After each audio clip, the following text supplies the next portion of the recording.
বাংলার এই দক্ষিণ উপকূল, যেখানে নোনা জল আর মানুষের চোখের জল মিলেমিশে একাকার হয়ে যায়। সুন্দরবনের কোলঘেঁষা এই গ্রামগুলোতে মানুষের ভাগ্য লেখা হয় জোয়ার ভাটায়। এখানকার মাটির গন্ধ আলাদা, এখানকার মানুষের স্বপ্নগুলো নোনা জলে ভেজা। আজ আমরা শোনাবো এমনই এক বাবার লড়াই আর ছেলের স্বপ্নের গল্প, যেখানে রূপালী চিংড়ি মাছ শুধু মাছ নয়, এক একটা পরিবারের বেঁচে থাকার অবলম্বন।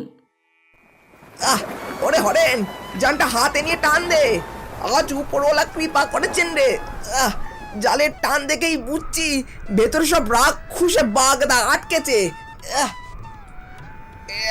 আর বলো না গদাই ভাই, এই লোনা জলের সাথে যুদ্ধ করতে করতে হাড়গুলো সব লোহা হয়ে গেল, কিন্তু আজ মনটা খুব হালকা লাগছে। বিজয়ের পড়াশোনার শেষ কিস্তিটা এবার অন্তত দিয়ে দিতে পারবো। বাবা সাবধানে, জালের নিচের দিকটা চেপে ধরো, না হলে বড় মাছগুলো নিচে ফাঁক দিয়ে বেরিয়ে যাবে। এই তো এসে গেছে। ওরে বাবা রে, এ তো মাছ নয়, এক একটা যেন জ্যান্ত সোনা। হরেন, এই লোটে যদি তুই 20-30 কেজি তুলতে পারিস, তবে তো কালই তুই লাল হয়ে যাবি। লাল হতে চাই না গদাই ভাই, শুধু দুবেলা দুমুঠো খেয়ে আর এই ঘেরটা বাঁচিয়ে শান্তিতে ঘুমাতে চাই। মহাজন ধনঞ্জয়ের ঋণের বোঝটা যে বুকের ওপর পাহাড় হয়ে চেপে আছে। ও হরেন দাদা, বড় বড় কথা বলে কি লাভ? মহাজনের টাকা কি চারটিখানি কথা? সামনের বুধবার যদি টাকা না পৌঁছায়, তবে এই ঘের কিন্তু মহাজনের লাল ঝান্ডার তলায় চলে যাবে, মনে আছে তো? নিধিরাম কাকা, সকাল সকাল আমাদের কাজে বাধা দিতে এসো না তো। আমাদের ঘের আমাদেরই থাকবে। আমরা ঘাম ঝরিয়েছি, মহাজন শুধু বসে বসে সুদ খেয়েছে। এবার আর সেগুড়ে বালি। তেজ ভালো বাপু, কিন্তু সময় সব কথা বলে। শহরের হাওয়া গায়ে লাগিয়ে বাপের বুদ্ধি নাশ করিস না বিজয়। গ্রামটা এখনো মহাজনের ইশারায় চলে। এই যা নিধি যা, তোর এই বিষাক্ত কথাগুলো গিয়ে তোর মনিবকে শোনাস। হরেন, তুই ওসব কথায় কান দিস না। চল, আজ বড় উৎসবের দিন। এই প্রথম ক্ষেপের মাছগুলো দিয়ে বাসন্তী বৌঠানের হাতের সেই জম্পেশ রান্না হবে। হ্যাঁ বাবা, মা অলরেডি উনুন ধরিয়ে বসে আছে। চলো, এই মাছগুলো নিয়ে আজ বাড়িতে একটা ছোটোখাটো ভোজ হবে। ঠিক আছে, চল। মা লক্ষ্মীকে আজ ঘরে নিয়ে যাই। বাসন্তী আজ এই মাছগুলোর যা স্বাদ খুলবে, তুই শহর ভুলে এই গ্রামেই পড়ে থাকবি বিজয়।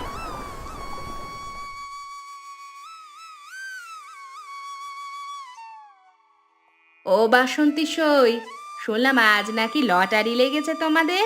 সকাল সকাল নাকি নৌকা বোঝাই করে সোনা থুরি চিংড়ি মাছ তুলে এনেছে তোমার কর্তা। এসো সই, বসো। লটারি না গো, সবই ভগবানের দয়া আর বাপ বেটার হাড় ভাঙা কাটুনি। আজ কটা মাছ বাড়িতে পাঠিয়েছে বিজয়, তাই উনুনটা একটু আগেই দড়ালাম। বাপরে, ও তো এক একখানা বাঘের বাচ্চার মতো সাইজ। তা সই, এত মাছ কি ঘরেই সাবার করবে, নাকি মহাজনের দেনা মেটাতে বাজারে পাঠাবে?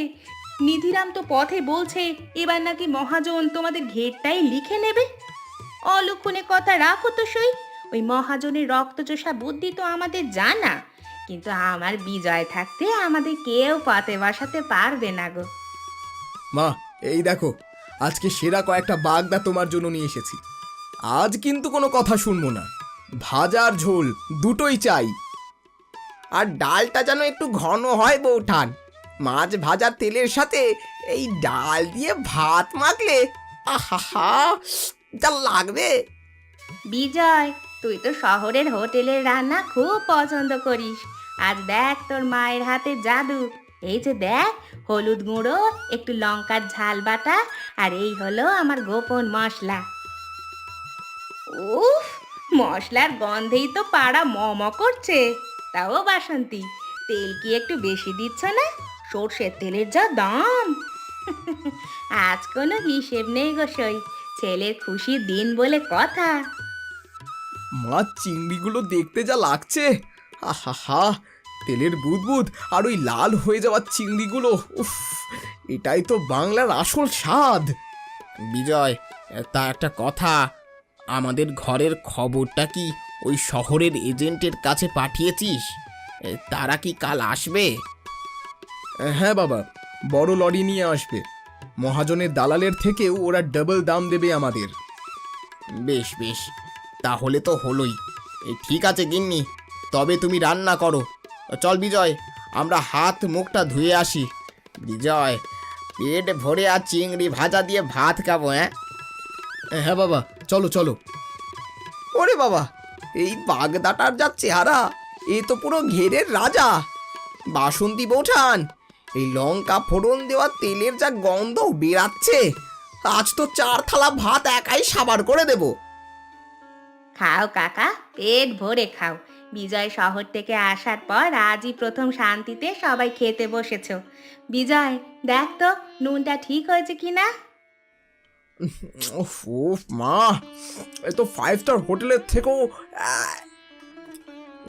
উফ উফ উফ মা, শহরের 5 স্টার হোটেলও এর কাছে ফেল। এই যে বাইরেটা করকরে আর ভেতরটা কি মিষ্টি। বাবা, এই স্বাদটা কিন্তু আমাদের এই নোনা জলেরই গুণ। ঠিক বলেছিস, এই মাটি আমাদের সোনা দেয়। শুধু যদি ওই মহাজনের রক্তচোষা স্বভাবটা না থাকতো। বাহ, খাসা আয়োজন তো। ঘেরের সব থেকে বড় আর তাজা মাছগুলোই দেখছি নিজেদের পেটে যাচ্ছে। বলি হরিণ, মহাজনের পাওনা মিটিয়ে তবে কি উৎসবে বসা উচিত ছিল না? মহাজন বাবু, আপনি এভাবে অবেলায়, আসুন আসুন বসুন। আমি তো বলেছি আগামী বুধবার মাছ বিক্রির টাকাটা হাতে পেলেই আপনাদের দেনা শোধ করে দেব। বুধবার?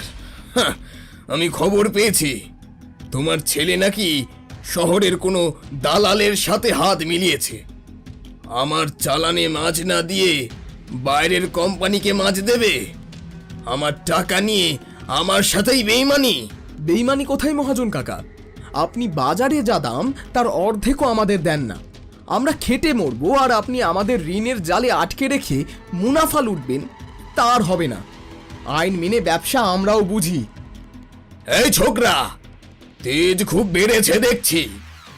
এই গ্রামটা ধনঞ্জয় মহাজনের ইশারায় চলে, আইনের ইশারায় নয়।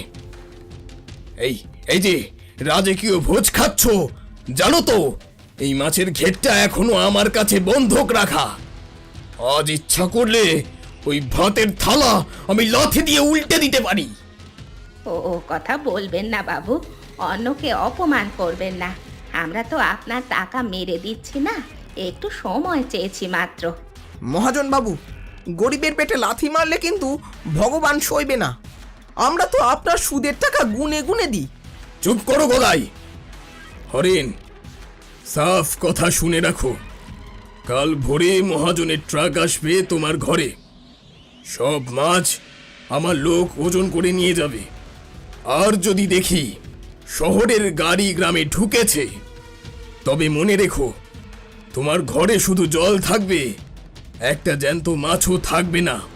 এই আমি বলে দিলাম। ও কথা বলবেন না মহাজন বাবু, মাছগুলো আমাদের জীবন। হ্যাঁ, মাছ খেতে খুব ভালোবাসো না খোকা? কাল যদি আমার কথা না শোনো, তবে এই চিংড়ির বদলে তোমাদের নোনা জলে গিলে থাকতে হবে। মনে থাকে জানো, আজ আমি চললুম। বাবা, তুমি ভয় পেও না, তুমি খাওয়া শেষ করো। ওর রক্তচোষা দিন শেষ হয়ে এসেছে। আমি এক্ষুনি গ্রামে আমাদের বন্ধুদের খবর দিচ্ছি। আজ রাতে আমাদের সজাগ থাকতে হবে। খাবারটা মুখে পড়ার আগেই তিক্ত হয়ে গেল।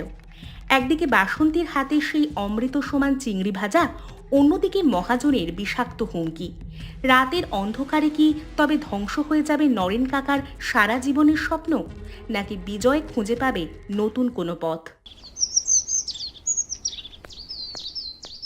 দেখো হরিণ, তোমার সাথে আমার তো আজকালের সম্পর্ক না। তোমার বাবাও আমার বাবার কাছ থেকে টাকা নিতেন। আমি চাই না তোমার এই ঘেরটা নিলামে উঠুক। তাই আমি একটা সহজ রাস্তা নিয়ে এসেছি। কি রাস্তা মহাজন বাবু? আপনি তো জানেন এবার মাছ যা হয়েছে তাতে আপনার অর্ধেক ঋণও শোধ হবে না। আমি খুব বিপদে আছি। এই কাগজে একটা সই করে দাও।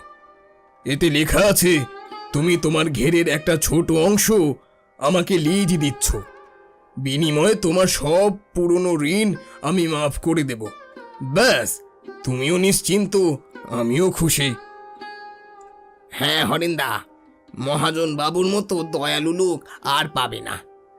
জেনে শুনে কেউ কারোর ঋণ মাফ করে দেয়, শুধু এইটুকুই তো সই, টিপ দিলেই ঝামেলা শেষ। মহাজন কাকা, কাগজটা কি আমি একবার পড়তে পারি? আমি তো হাই স্কুলে পড়ালেখা করেছি, একটু দেখি কি লেখা আছে। আরে বিজয়, বড়দের কথায় ছোটদের কথা বলতে নেই। তোর বাপ যখন আছে তখন তোর পড়ার কি দরকার? বিশ্বাস হারানো কি ভালো কথা? বিশ্বাসের প্রশ্ন না কাকা, আমার বাবা তো ভালো করে সই করতে জানেন না। কিসে টিপ সই দিচ্ছেন সেটা তো আমাদের জানা দরকার। ওরে ছোকরা, মহাজন বাবুর ওপর তোরা তো অবিশ্বাস। তুই কি ভাবছিস আমরা তোর বাবাকে ঠকাতে এসেছি? আমি তা বলিনি, কিন্তু যদি কোনো ভুল থাকে, দিনকাল তো ভালো না। বাবা, তুমি এক্ষুনি সই করো না। বিজয়, মহাজন বাবু তো আমাদের উপকারের জন্যই বলছে রে। দেখি তো। বাবা, এ তো লিজ দেওয়ার কাগজ না, এটা তো ঘের হস্তান্তরের দলিল। এখানে লেখা আছে তুমি স্বেচ্ছায় তোমার পুরো বসত বাড়ি আর ঘের মহাজনকে লিখে দিচ্ছ মাত্র 500 টাকার বিনিময়ে। কি বলছিস বিজয়? মহাজন বাবু আপনি শেষ পর্যন্ত আমার থাকার জায়গাটুকু কেড়ে নিতে চাইলেন? কাগজ ফেরত দে বিজয়। হরেন, তোর ঘরের উপর 5000 টাকার দেনা। কালকের মধ্যে টাকা না দিলে আমি পুলিশ নিয়ে আসব, তখন কাগজ ছাড়াই ঘর ছাড়তে হবে। পুলিশ আপনি ডাকুন মহাজন কাকা, আমাদের ঘেরের লাইসেন্স আছে। আর আপনি যে সুদের হার নিচ্ছেন সেটা আইনি অপরাধ। আমার শহরে এক উকিল কাকার সাথে কথা হয়েছে। কাল যদি আপনি আমাদের এলাকায় আসেন তবে আপনাকে আর নিধিরাম কাকাকে জেলের ঘানি টানতে হবে। মহাজন বাবু, ছোকরা তো অনেক দূরে গিয়ে গেছে। পুলিশ এলে আমাদের লাইসেন্স তো নেই। দেখে নেব তোদের। এই ঘরের মাছ যদি মহাজনের গুদামে না যায় তবে তোদের আমি গ্রাম ছাড়া করব। মনে রাখিস সরেন, ভাতের থালা থেকে গ্রাস কেড়ে নিতে আমার সময় লাগবে না।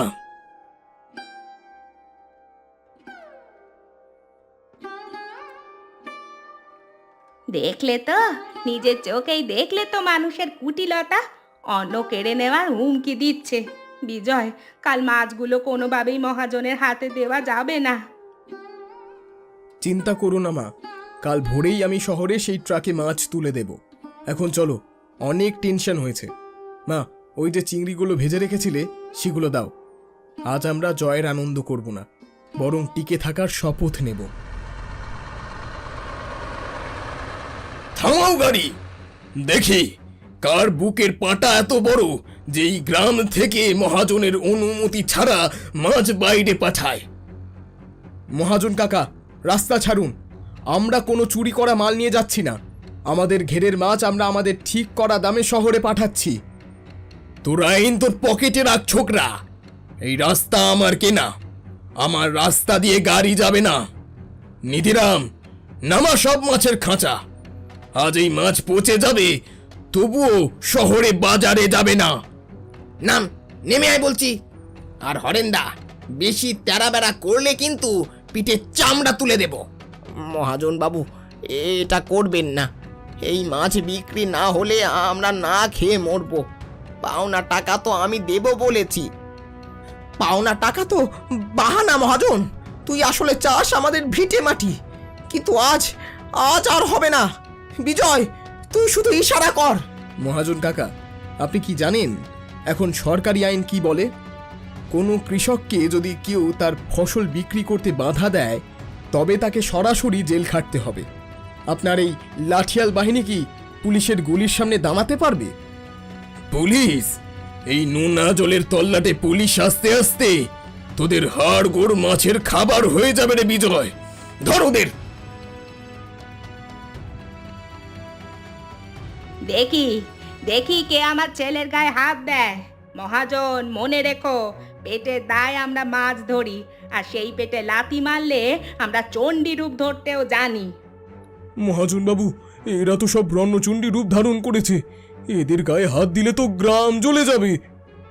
মহাজন কাকা, দেখুন, আপনার সাথে আছে মাত্র 2 জন ভাড়াটে গুন্ডা, আর আমার সাথে আছে পুরো গ্রামের আশীর্বাদ।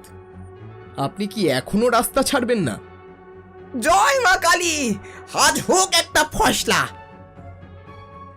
ঠিক আছে, ঠিক আছে, আজ তোরা জিতে গেলি, কিন্তু মনে রাখিস বিজয়, শয়তান কিন্তু হার মানে না, এর বদলা আমি নেবই।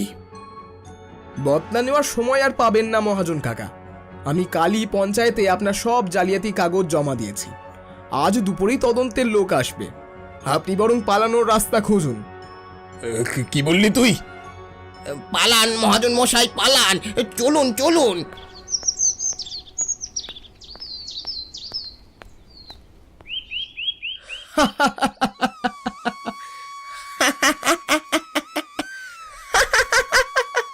তুই শুধু আমার ছেলে নোস বাবা, তুই আজ এই গ্রামের মান বাঁচালি। যা, মাছগুলো ঠিক মতো পৌঁছে দিয়ে আয়। আমি আজ বাড়িতে তোর প্রিয় রান্নার আয়োজন করব। ঠিক আছে মা।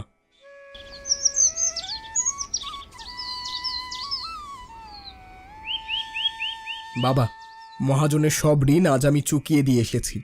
আর এই দেখো, শহরের এজেন্টের থেকে পাওয়া লাভের টাকা। এবার আর কেউ তোমাকে ঋণী বলতে পারবে না। আজ আমার বুকটা ভরে গেল রে বাপ। আমি তো ভেবেছিলাম এই লোনা জলেই আমার জীবনটা শেষ হয়ে যাবে। ওরে বিজয়, এসব আবেগের কথা রাখতো এখন। বাসন্তী বৌঠান, আজ কিন্তু আপনি কথা দিয়েছিলেন বিজয় ফিরলে সেই রাজকীয় ভোজ হবে। পেটে তো ইঁদুর লাফাচ্ছে। হ্যাঁ মা, চলো চলো। আর বলিস না, এই চিংড়ি ভাজার গন্ধ যার নাকে যায় তার আর হুঁশ থাকে নাকি? বৌঠান, এই ভাজার তেলটা একটু দেবেন তো, ওটা দিয়ে ভাত মাখলে আর কিছুই লাগে না। দিচ্ছি দিচ্ছি, দাঁড়াও। এই নাও, চেটে পুটে খাও দেখি। ওফ বাসন্তী, এই স্বাদের তুলনা নেই। নিজের ঘরের মাছ, নিজের ঘামের কামাই, এর যে কি শান্তি তা আজ বুঝতে পারছি। ঠিক বলেছ বাবা, শহরের লোকে অনেক টাকা দিয়ে এগুলো খায়, কিন্তু এই মায়ের হাতের মমতা আর মাটির গন্ধ তারা কোথায় পাবে? এই স্বাদ যে অমৃত, খেতে যে কি ভালো হয়েছে মা। আহা। খা বাবা খা, পেট ভরে খা তুই। বাবা দেখো তো, একদম সোজা হয়েছে কিনা, মাঝখানটা ঠিক আছে? একদম সোজা হয়েছে বাবা। তুই শুধু বোর্ডটা টাঙাচ্ছিস না রে বিজয়, তুই আমাদের এই গ্রামের কপালটা সোজা করে দিলি। মৎস্যজীবী সমবায় সমিতি নামটা পড়তে যে কি ভালো লাগছে। ওরে বিজয়, ওপর থেকে নাম এবার। দেখ, বাসন্তী বৌঠান প্রদীপ নিয়ে দাঁড়িয়ে আছে। এই ঘরটা ছিল মহাজনের শাসনের আড্ডা, আর আজ থেকে এটা হবে আমাদের সবার ভরসার জায়গা। হ্যাঁ, আজ থেকে আমাদের গ্রামের কোনো মানুষকে আর ওই রক্তচোষা মহাজনের পায়ে গিয়ে পড়তে হবে না। আমাদের চিংড়ি আমরা নিজেরা বিক্রি করব, লাভটাও আমাদের ঘরেই আসবে। বিজয়, তুই আজ এই গ্রামের ভাগ্য বদলে দিলি বাবা। মা, আমি তো শুধু বুদ্ধি দিয়েছি, কিন্তু এইসব তো তোমাদের। বাবা, আজ থেকে তুমি আর চিন্তা করো না, এই সমিতিতে সব হিসাব পরিষ্কার থাকবে। প্রতিটা চাষি তার হকের টাকা বুঝে পাবে। আমি তো পড়াশোনা জানি না বাপ, কিন্তু আজ তোর এই কাজ দেখে বুঝলাম সৎ বুদ্ধি আর শিক্ষা থাকলে পাহাড়কেও টলানো যায়। তুই শহর থেকে ফিরে এসে আমাদের এই নোনা জলের মান বাড়িয়ে দিলি। আরে আবেগ দিয়ে পেট ভরে নাকি? বৌঠান, আপনার সেই বিশেষ আয়োজনটা কই? আজ তো এই সমিতির সামনেই প্রথম উৎসবটা হওয়া উচিত। গদাইদা, আপনার কথা আমি ভুলি না। এই তো দেখো। আজ এই সমিতির উদ্বোধনের খুশিতে আমি সবার জন্য নিয়ে এসেছি মাটির উনুনের গরম গরম মুচমুচে চিংড়ি ভাজা। এই তো, এই হলো আমাদের স্বাধীনতার স্বাদ। বাবা, এই নাও, আজ প্রথম কামড়টা তুমি দেবে। উফ, বাসন্তী, আজকের এই মাছটা যেন অমৃতর মতো লাগছে। নিজের অধিকারের মাছ খাওয়ার যে কি আনন্দ, তা আজ হাড় ভাঙা খাটুনি শেষে বুঝতে পারছি। বিশ্বাস কর বিজয়, এই সমিতির দাপটে এবার শুধু আমাদের গ্রাম নয়, গোটা সুন্দরবন কাঁপবে। আমাদের রূপালী ফসল এবার বিশ্ব জয় করবে। একদম ঠিক বলেছো কাকা। যেখানে একতা থাকে সেখানে অন্ধকার টিকতে পারে না। বিজয়ের এই লড়াই প্রমাণ করে দিল, নিজের মাটিকে ভালোবাসলে আর হকের জন্য লড়লে জয় নিশ্চিত। নোনা জলের চিংড়ি আজ শুধু খাবার নয়, এই গ্রামের মানুষের আত্মসম্মান আর বিজয়ের প্রতীক। এমন শিক্ষণীয় ও মজার মজার গল্প দেখতে চাইলে এখনই আমাদের চ্যানেলটি সাবস্ক্রাইব করো।